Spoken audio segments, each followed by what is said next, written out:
उसमें क्या कुछ दिखाई देता है, उससे क्या देश की तस्वीर को बदलते हुए देखते हैं, सियासी तस्वीर को? ये तीनों राज्यों के चुनाव के परिणाम केंद्र सरकार को, मोदी सरकार को प्रभावित करेंगे और ये भी तय करेंगे कि ये सरकार कितने समय तक और रहने वाली है। इसलिए इस लिहाज से ये तीनों राज्य बड़े इंपॉर्टेंट हैं। इनमें दो राज्य महाराष्ट्र और महाराष्ट्र में सहयोगियों के साथ, और हरियाणा में जैसे तैसे सरकार चल रही है बीजेपी की। जैसे तैसे हम अभी कह सकते हैं, क्योंकि जेजेपी ने समर्थन वापस ले लिया है जी। और बहुत ही रेजर थिन मेजोरिटी पे है। कुछ एमएलए ने, इंडिपेंडेंट निर्दलीय विधायकों ने भी वापस ले लिया है समर्थन उनसे। तो तो सैनी सरकार, जो कि कल तक खट्टर सरकार थी, अब सैनी सरकार है, वहां पे जो है परेशानी में तीनों राज्यों का आता हो। हरियाणा बहुत दिलचस्प है, क्योंकि वहां के सोशल इक्वेशन में काफी कुछ हो रहा है जो चुनाव में दिखाई दिया। झारखंड बहुत महत्वपूर्ण है राज्य में, जी। और झारखंड इसलिए महत्वपूर्ण है कि बीजेपी को ये ट्रायंगल कंप्लीट करना था। ये अडानी ट्रायंगल है। और ये अडानी ट्रायंगल क्यों है? क्योंकि आयरन ओर, बॉक्साइट, कोयला, जी। इन तीनों का जो पूरा भंडार है वो छत्तीसगढ़, झारखंड और उड़ीसा में है। जी। और उद्योगपतियों को यही चाहिए, अडानी को यही चाहिए। और इसलिए छत्तीसगढ़ में उन्होंने जैसे भी किया वो चुनाव को हासिल किया। बहुत फेयर नहीं था, कुछ बहुत सारी शंकाएं हैं छत्तीसगढ़ के चुनाव को लेकर।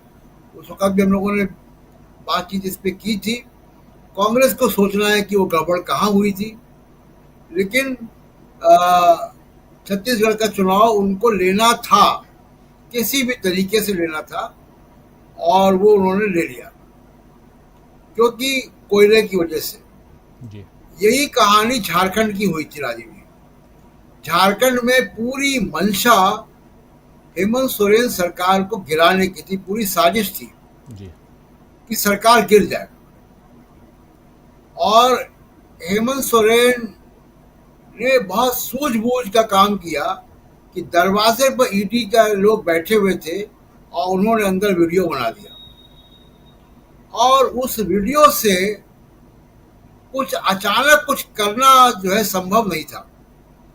बहुत रिएक्शन हो गया था, अगर याद होगा, बहुत युवा सड़कों पे आ गए थे और पूरे आदिवासी इलाकों में बहुत अनरेस्ट था और बहुत गुस्सा था हेमंत सोरेन को लेकर, हेमंत सोरेन की गिरफ्तारी को लेकर।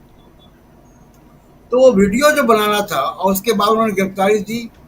और वहां दो बड़ी घटनाएं हुई इस गिरफ्तारी से। वो साजिश नाकाम हुई, पहली बात।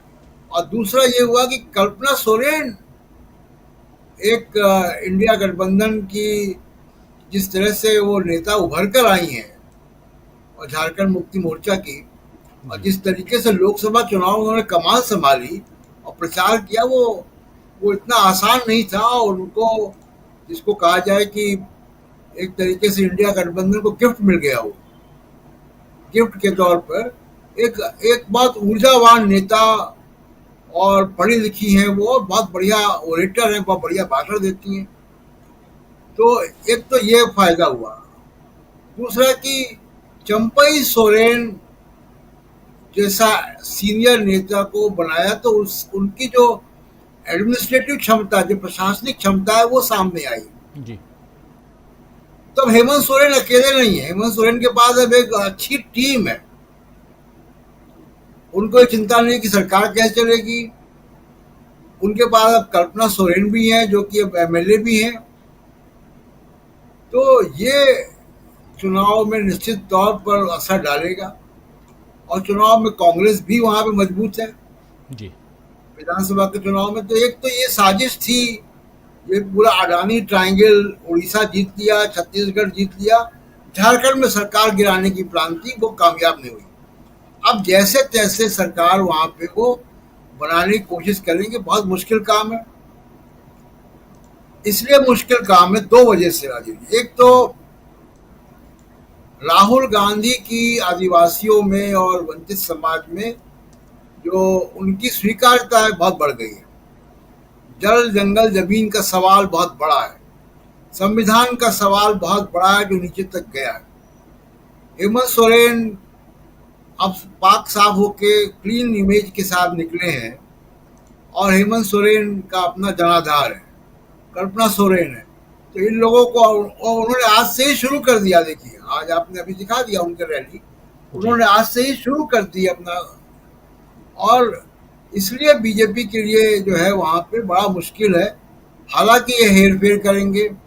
जो पूरी योजना थी, योजना तो साजिश इसीलिए थी कि पुलिस और प्रशासन अपना हो जाए और उसके बाद चुनाव कराकर और तब जो है वो अडानी ट्रायंगल को पूरा किया जाए।